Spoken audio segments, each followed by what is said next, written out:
Hello and welcome to another class review by me, Ryan Reynolds. Today we're going to look at something a little bit special. We're going to look at The Blood Hunter by Matt Mercer, the legendary DM from Critical Role on Twitch TV on Geek and Sundry's channel.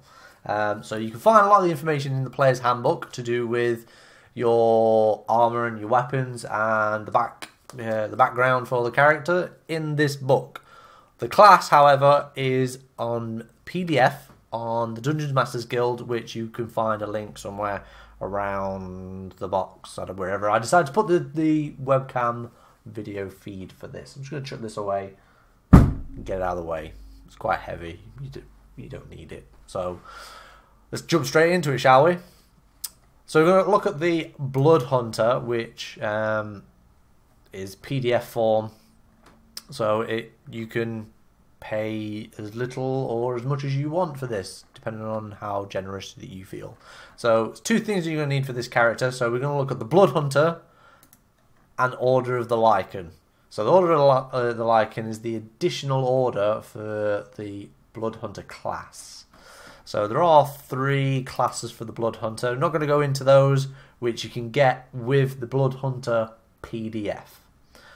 We're going to look at the Order of the Lycan, which is the fourth, because simple math eludes me apparently, is the 4th class for the Blood Hunter. So this is the one that we're going to focus on. So I've got my character sheet, which is a 3-page form fillable character sheet from Wizards of the Coast. You can get this for free on their website. Go get it. Welcome back. That was pretty quick, eh? So we've got a race, we've got a background. So let's just go over it, what I've decided to choose. So we've got a name, Archon Horncarver.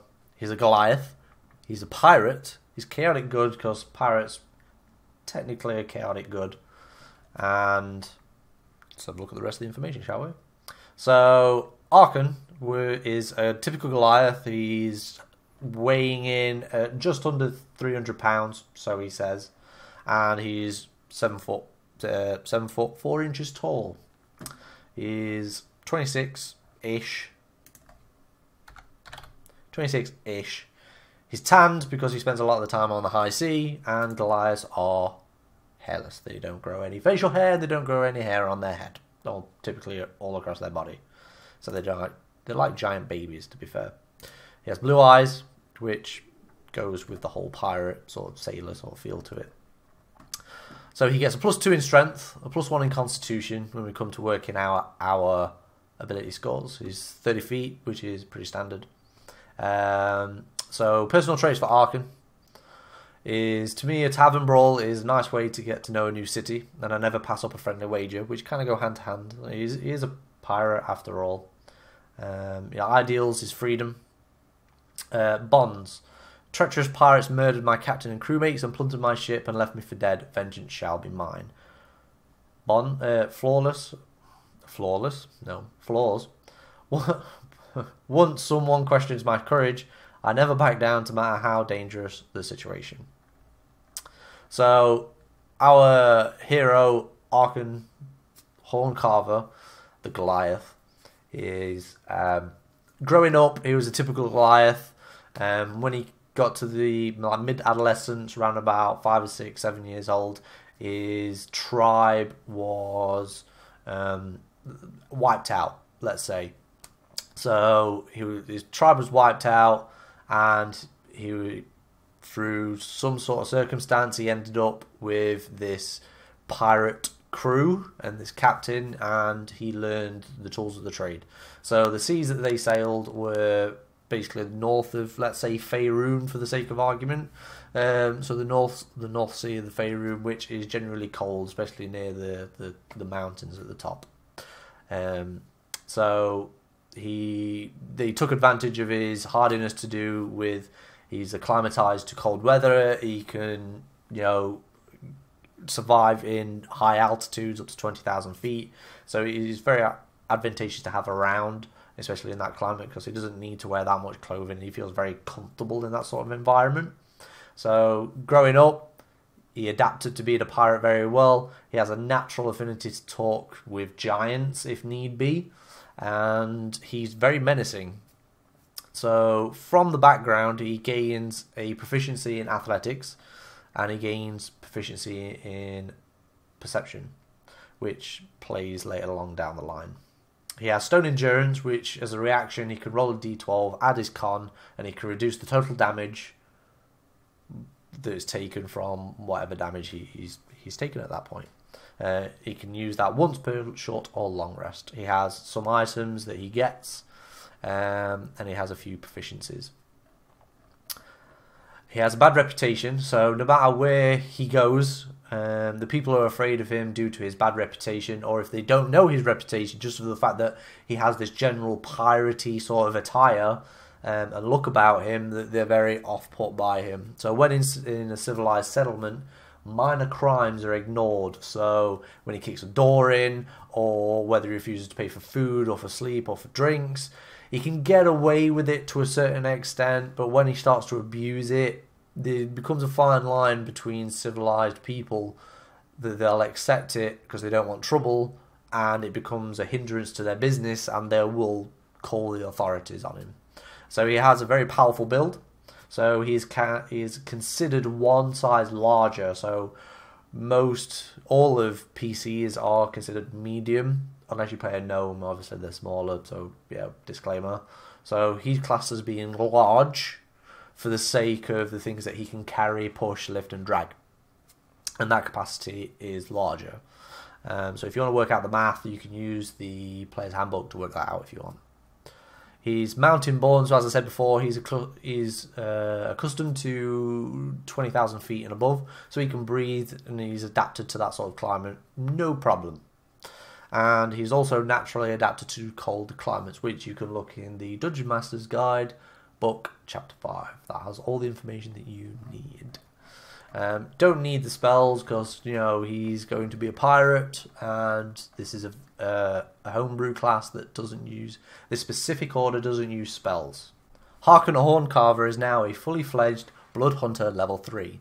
I've chosen to give him the Werebear Lycanthrope Blessing. I'm going to call it a blessing because I think it fits more thematically with the fact that I've chosen him to be a Goliath, and he is accustomed to those high climates and cold weather, so I think that the Werebear Blessing seems to be, it fits very nicely with the archetype is what I'm trying to get at, so I'm going to stop blabbering and just carry on. So, where we left Arkin was the fact that he was a pirate and he was learning the trade, and towards the end of his career it didn't end very well for him, so there was a mutiny on the ship through whatever circumstance, and the captain was killed. Those that loyal were either killed or marooned on a island or a continent off of the Sword Coast. So you can make this up as you go along. And while he was there and he was trying to survive, he came across a monastery that was a group of hunters and religious people that they were dedicated to tracking down fae, undead and fiends to rid the land of these creatures, because obviously they're a blight on the continent that they landed on. So Arkan was chosen or given a chance to join this monastery, and he was given the Werebear Lycanthropy because obviously of his size and his stature. He was believed that he would be able to survive the transformation, because in my campaigns, lycanthropy is not guaranteed. So if you do become cursed with it, or you're given it as a blessing, it's not always guaranteed to take. You can die from the transformation. Your body just completely reject it as a disease. It reject it and just think of it as a disease, and your body organs will just shut down and die. However, good for us, Harkin survived, so he's now a Werebear. So, filled in the rest of the character sheet, and this character sheet will be in a Dropbox in the link below, as in for the last one of the Archfey. If you want to go and download that, go and check it out. It's great. So, it's fully kitted out as before. So I filled in the information. As always, I haven't put down the skills because they're very small, so you might as well just write them in with a pencil. I don't know how to make it larger on the sheet, so I don't know. I'm sorry. So he has a flail and a crossbow. He's chosen a flail because he likes the single hand. He likes to keep one hand open for punching and swinging on chandeliers or whatever you want to do, or swinging on the ropes on the ship. So covered stone's endurance. So he has Hunter's Bane, which is a blood hunter ability. So he has advantage on wisdom survival checks when tracking Fae, fiends and undead, as well as intelligence checks to recall information about them. You can't be surprised by this type of creature when tracking them because you're constant on alert and you're actively tracking them. Can only track one type at one time. So as a DM, I would say that so your players don't abuse this, to give it a time limit. So if you want to switch between tracking a Fae and a Fiend, that you would need to take a short rest or something like that, or there might be a certain amount of time to switch between, so you can't just go, oh, now I'm tracking a Fae, or now I'm tracking a Fiend, and just keep checking between them, because if you're doing that, you might as well just open it up to all three at once. That's my reasoning behind it. A Blood Hunter has access to Crimson Rite, so there's a bonus action. They can imbue a single weapon with elemental energy. In this case, I've chose cold damage for up to 8 hours for an additional 1d4 damage. There are 3 different types. There's fire, lightning, and cold. So I've chose specifically cold for Arkan because he's a bear, he's a Goliath. Kind of fits into the whole thematic theme that I'm going for. I can choose the other 2 if I want to be, but specifically I've put it down here because I think this is his type of favoured damage. Additionally, with the Rite of the Frozen here with the Crimson Rite, is that you do add 1d4 cold damage, but you also, whilst it's activated, your maximum HP is minus by the same d4 roll, and you can't gain that d4 HP back until you've taken the Rite off, and you have to heal that as normal. So it kind of lowers your capacity a little bit. But with 28 hit points, it's not that much, reducing to 24 to be fair. And he has a high armor class anyway, high-ish. He's wearing scale mail, so he has scale mail. He has a light crossbow, a flail, an explorer's pack, and 10 gold pieces to start with, and a black pebble that he thinks is lucky, a jet black pebble. Proficiency in light armor, medium armor, simple weapons, martial weapons, alchemist supplies, navigator's tools, and vehicles on water. So that's his proficiencies. He has heightened senses, so he has advantage on wisdom saving throws that relies on hearing and smelling, animal instincts, because of his condition, his blessing.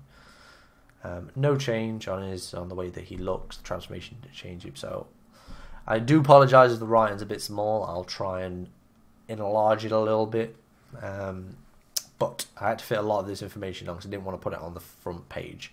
So at level 2 of a Blood Hunter, you're able to take a fighting style. So I've chosen dueling, +2 to attack, damage roll, +2 to attack and damage roll whilst wielding one-handed weapons. I've already added that to the attack anyway. So he has a +7 at level 3. He has a +7. He does 1d8 damage, +5 bludgeoning damage. +7 at level 3. Wow, he's very good at hitting things. Hybrid transformation. So as an action, you can transform into a hybrid form that lasts for 10 minutes. You can use this twice every short and long rest. Whilst being transformed, you have hybrid form Feral Might, which gives you +1 to melee damage rolls, advantage on strength checks and saving throws, which I haven't included on the flail on this character sheet. Resilience Hide in hybrid form, you get +1 to AC whilst not wearing heavy armor. So his scale mail isn't affected, so his AC is up to 16, sorry. And he gains resistance to bludgeoning, slashing, and piercing damage from non-magical weapons that aren't silvered. Good point to know that aren't silvered.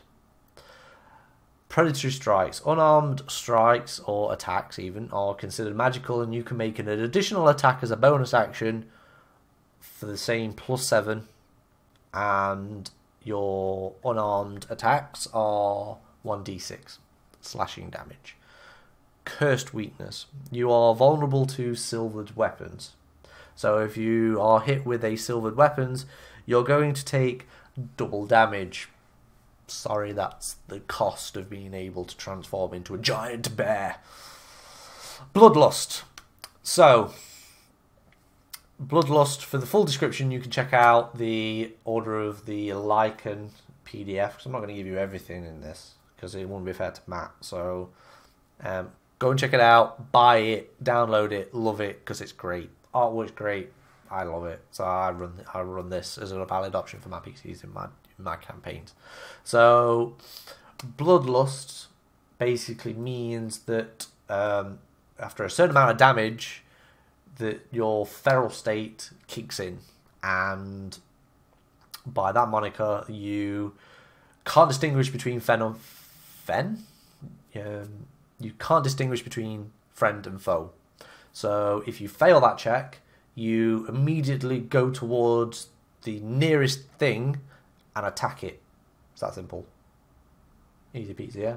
Good to remember. All the information is on the PDF, as well as all the other options and way to advance it all to level 20, because this is a full class. I'm only giving you insight in what it takes to get to level 3. So a lot of the good stuff and taking cursed traits later down the line, I'm not going to show you that. You're going to have to buy the PDF, I'm afraid. Can't get everything for free, I'm afraid. So yeah, so this is my Blood Hunter character. If you want to go and download it, check out the blah blah down below, and you can find a link that I will put in there for you to download it and enjoy it and just try it out. Try it for free on me. Try it. You can download the PDF if you want. I suggest you go and do that because it's great and I love it. If I was going to play a PC, this is what I would probably play next. So I'm going to do the Druid next. I'm going to start the Druid very soon, so look out for that very soon. So this has been Ryan. It's been a pleasure. Do all the YouTubey stuff, like, share, tell your friends, and we've just hit 40 subscribers. I am very honoured to have 40 subscribers. I didn't think that I would get this far, but we have, and let's see if we can push it. Great, guys. I mean, I'm full of happy smiles and all joys and stuff. So yeah, do all the YouTube stuff, like, share. I'll see you in the next video. Stay safe, take care of yourself, and please be kind to each other. Peace.